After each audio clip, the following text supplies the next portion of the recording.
4장 16절에서 5장 10절까지의 말씀입니다. 고린도후서 4장 16절에서 5장 10절까지의 말씀, 주의 말씀을 들으십시오. 그러므로 우리가 낙심하지 아니하노니 우리의 겉사람은 낡아지나 우리의 속사람은 날로 새로워지도다. 우리가 잠시 받는 환난에 경한 것이 지극히 크고 영원한 영광에 중한 것을 우리에게 이루게 함이니 우리가 주목하는 것은 보이는 것이 아니요 보이지 않는 것이니 보이는 것은 잠깐이요 보이지 않는 것은 영원함이라. 만일 땅에 있는 우리의 장막집이 무너지면 하나님께서 지으신 집 곧 손으로 지은 것이 아니요 하늘에 있는 영원한 집이 우리에게 있는 줄 아느니라. 참으로 우리가 여기에서 탄식하며 하늘로부터 오는 우리 처소로 덧입기를 간절히 사모하느라. 이렇게 입으면 우리가 벗은 자들로 발견되지 않으려 함이라. 참으로 이 장막에 있는 우리가 짐진 것 같이 탄식하는 것은 벗고자 함이 아니요 오히려 덧입고자 함이니 죽을 것이 생명에 삼킨 바 되게 하려 함이라. 곧 이것을 우리에게 이루게 하시고 보증으로 성령을 우리에게 주신 이는 하나님이시니라. 그러므로 우리가 항상 담대하여 몸으로 있을 때에는 주와 따로 있는 줄 아노니 이는 우리가 믿음으로 행하고 보는 것으로 행하지 아니함이로라. 우리가 담대하여 원하는 바는 차라리 몸을 떠나 주와 함께 있는 그것이라. 그런즉 우리는 몸으로 있든지 떠나든지 주를 기쁘시게 하는 자가 되기를 힘쓰노라.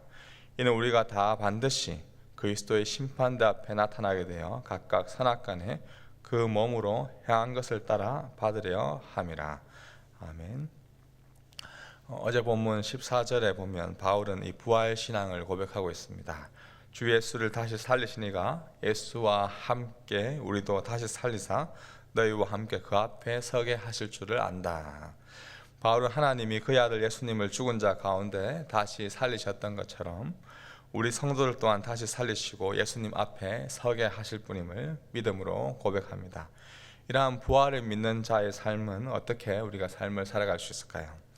먼저 16절에 보시면 그러므로 라고 시작합니다. 부활 신앙을 가진 사람은 그러므로 우리가 낙심하지 아니하노니, 부활 신앙을 가진 사람은 낙심하지 않습니다. 왜 그렇습니까? 이어지는 말씀을 보시면 우리의 겉사람은 낡아지나 우리의 속사람은 날로 새로워지도다. 여기 나오는 겉사람은 우리의 육체, 우리의 몸을 뜻합니다. 사람은 평균적으로 20세가 될 때까지 성장하고 이후로는 조금씩 퇴화됩니다. 노화가 됩니다. 오늘날 안티에이징이라고 하여서 어떻게 하면 우리가 안 늙고 젊게 살 수 있을까에 사람들이 많은 관심을 쏟고 있습니다. 젊어 보인다, 나이가 어려 보인다라는 말이 굉장히 큰 미담으로 여겨지기도 합니다. 아무리 젊어 보인다고 한들 우리의 세월의 흔적을 속일 수는 없습니다. 우리가 식생활을 챙기고 운동하고 또 젊음을 유지하기 위한 여러 가지 노력도 필요하지만 중요한 것은 안티에이징이 아니라 웰에이징이 필요합니다. 잘 늙어가는 지혜가 필요한 것입니다. 부활의 신앙을 믿는 사람은 겉사람이 낡아진다는 것, 우리의 육신이 점점 노화된다는 것을 받아들이고 수용합니다. 그리고 겉사람보다 우리의 속사람, 우리의 내면이 날마다 새로워지는 것에 집중합니다. 정말 신앙하는 사람은 1년 전보다 올해가 더 새로워지는 그러한 은혜를 경험합니다. 속사람이 점점 더 맑아지고 정결해지고 예수님을 닮아가는 그러한 은혜를 매일매일 더 누려가는 것이죠. 속사람은 영이 점점 하나님의 성품과 모습을 닮아 새로워지는 것을 경험하기 때문에 그렇습니다. 부활을 믿는 사람은 결코 삶을 허망하게 바라보지 않습니다. 낙심하지 않습니다. 겉보기에는 약해지지만 결국 아름다운 부활로 이어질 것을 믿기 때문에 속사람이 날마다 새로워지는 그 은혜가 있습니다. 세월의 흔적이 더 쌓일 때마다 은혜를 더 강구하고 속사람이 날마다 더 새로워지려가는 그런 은혜가 있기를 주님의 이름으로 축복합니다. 이어서 바울은 부활을 사모하는 그러한 고백을 하고 있습니다. 5장 1, 2절입니다. 만일 땅에 있는 우리의 장막집이 무너지면 하나님께서 지으신 집 곧 손으로 지은 것이 아니요 하늘에 있는 영원한 집이 우리에게 있는 줄 아느니라. 참으로 우리가 여기서 탄식하며 하늘로부터 오는 우리 처소로 덧입기를 간절히 사모하노라. 우리가 이 땅에 단 한 번 태어났듯이 단 한 번 죽습니다. 단 한 번 태어난 그날을 생일이라고 하여 항상 축하를 받습니다.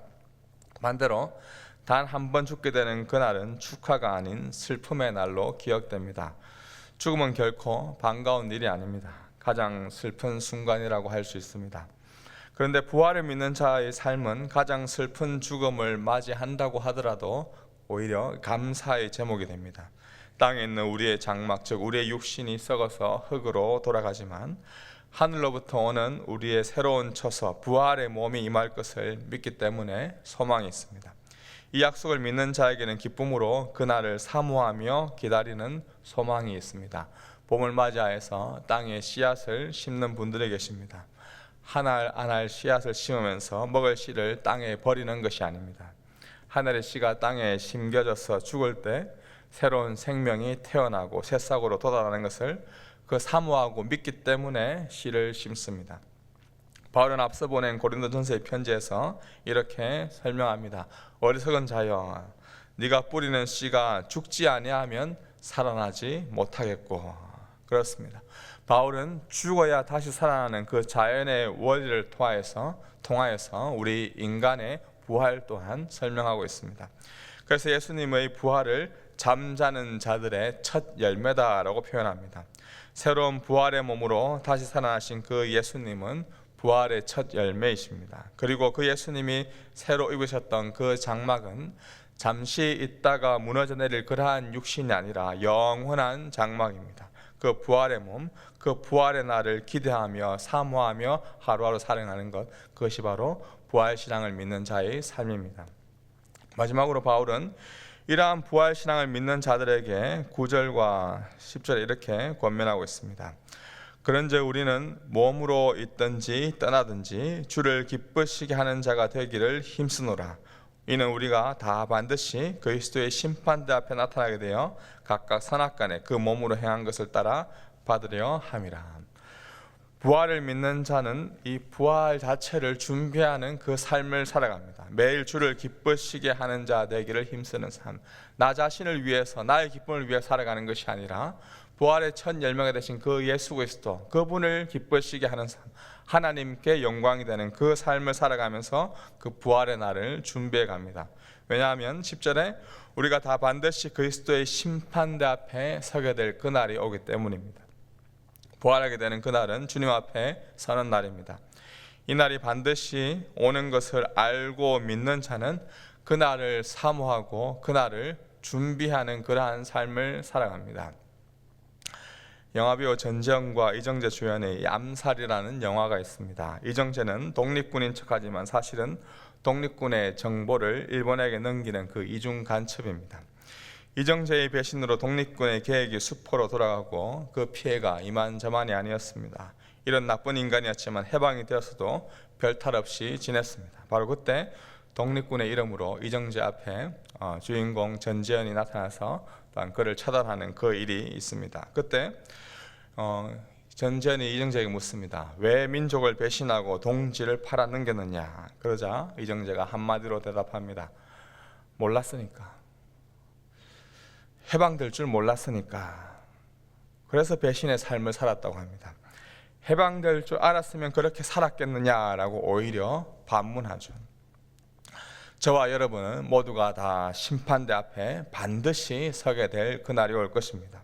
단순히 몰랐으니까 라고 대답한다고 해결될 그러한 문제가 아닙니다.